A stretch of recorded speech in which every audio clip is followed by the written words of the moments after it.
You know, this revolution is filled with so many ironies, really. First you tell us that it is manly to keep your word. All right? If you are a man, you keep your word.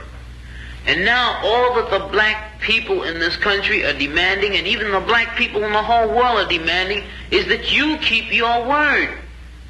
You told us we were free. Well then, show us that we're free. You told us that there is justice, equality for all in this country. Well then, stick to your word. And let us see the justice and equality for all.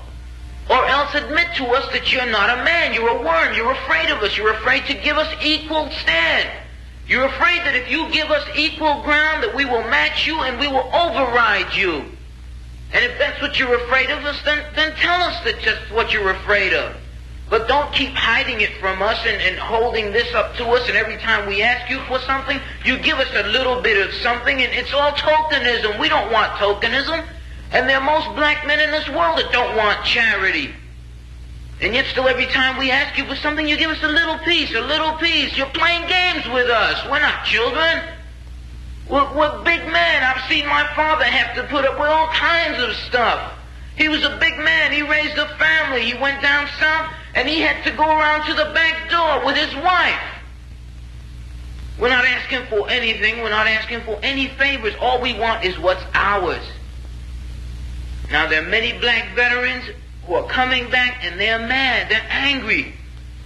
Do you think that they're going to sit down through this? Our fathers didn't have the knowledge that we had. They sat through it. But there are other black youth that are not going to sit through it. We know about Che. We know about Fanon. We've read the books of our revolution. We've listened to Mao and his quotations. We know where we stand. We're not going to sit for it. We're asking, and if we ask and we don't get, we're prepared to stand up and take it.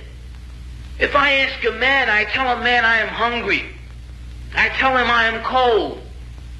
And I ask him to do something about my condition. And this man holds a loaf of bread right in front of me so I can see it, and I keep asking him, I'm begging him to please give me a slice of the loaf of bread. I am hungry. Then it is known by every psychologist that the next step in the progression is I am going to knock him upside the head and take the bread from him. I'm not going to starve to death.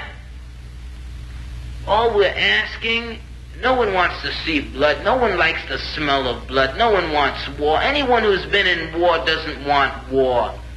Everyone knows what it is to see the inside of a man's gut hanging out and see your friends die, see relatives die. No one wants to regress back to the state of mind where you have to think it's all for the cause, therefore my mother has to die, my wife has to die, my brothers and sisters have to die. No one wants that. But you're pushing us to it. You're leaving us no choice. We're asking, we're begging. The students up at Columbia, they ask. The brothers down south ask. The brothers in Latin America, the brothers in Africa, they're all asking. All they're doing is asking. Our fathers asked. Our grandfathers asked. The presidents of our universities, our colleges had to go to your back doors to beg that their children be given just enough money so that they could be taught something to live off. And yet still they asked and asked and asked, and you refused to give them anything. Now, we're just about out of patience.